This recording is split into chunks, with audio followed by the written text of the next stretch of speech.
aqalka dowladda hoose xamar ayuu ka dhacay kulan dhex maray gudoomiyaha gobolka banaadir mudane cabdiraxmaan cumar cismaan injineer Iriso iyo wasiirka wasaaradda gargaarka ee xukuumadda iyo maareynta musiibooyinka ee xukuumadda federaalka Soomaaliya mudane Xamsa Saciid Xamsa iyadoo ujeedka kulankani uu ahaa sidii wasaaradda iyo maamulka gobolka ay uga wada qayb qaadan lahaayeen xoojinta dadaalada lagu maareynayo dadka barakacayaasha ah iyo arrimaha la xiriira maareynta musiibooyinka duqa magaalada Muqdisho mudane injineer Iriso ayaa wasiirka u sharxay siyaasadaha ay dowladda hoose u dejisay arrimaha barakacayaasha iyo gargaarka dadka danta yar. arrimahan ka hadalnayna waxa ugu horeysay sidii xal waara loogu heli lahaa barakacayaasha magaalada Muqdisho oo runtii dad lagu qiyaasay nus milyan noogana baahan inaan xal waara u helno oo ay la mid noqdaan muwaadiniinta Soomaaliyeed. marka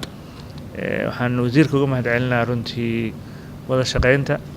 iyo sida ahmiyadda gaarka aan wada siinayno inaan shacabkeena anaga u gurmano si Soomaalinimo ah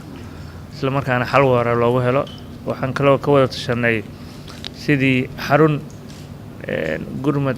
qaran magaaladan Muqdisho looga hirgelin lahaa runtii si loogu adeego bulshada markii baahiyo timaado iyo masiibooyin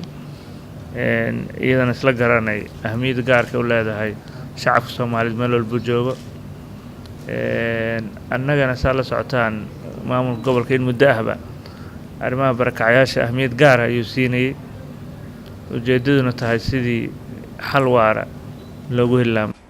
wasiirka wasaaradda gargaarka iyo maareynta musiibooyinka ee xukuumadda Soomaaliya mudane Xamsa Saciid Xamsa waxa uu ka hadlay waxyaabaha isla meel dhigeen duqa magaalada Muqdisho. arrinta barakacayaasha waxay noqotay arrin aad u culus maaha kaliya gobolka banaadir waa wadanka oo dhan. haddii xal loo helin magaalada waxay noqon kartaa maxal caasimadda iyo barakacayaasha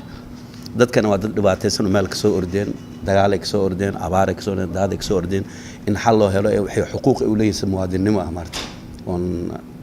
xoogistaan. qodobka labaad aan ka wada hadalnay anaga iyo gobolka banaadir waa in la helaa xarun qaran oo gurmad degdeg ah waa muhiim sababta qaraxii weynaa oo dhacay 2017 14 October meelaha wax ka bilaabanaa ka sweyn marka taas oo kale dhacay ilaahay marka nooma qaadiyo waana muhiim taasna suu u sheegay maxal yiraahdo gudoomiyaha Nuur Saciid Taliil warbaahinta qaranka Soomaaliyeed magaalada Muqdisho.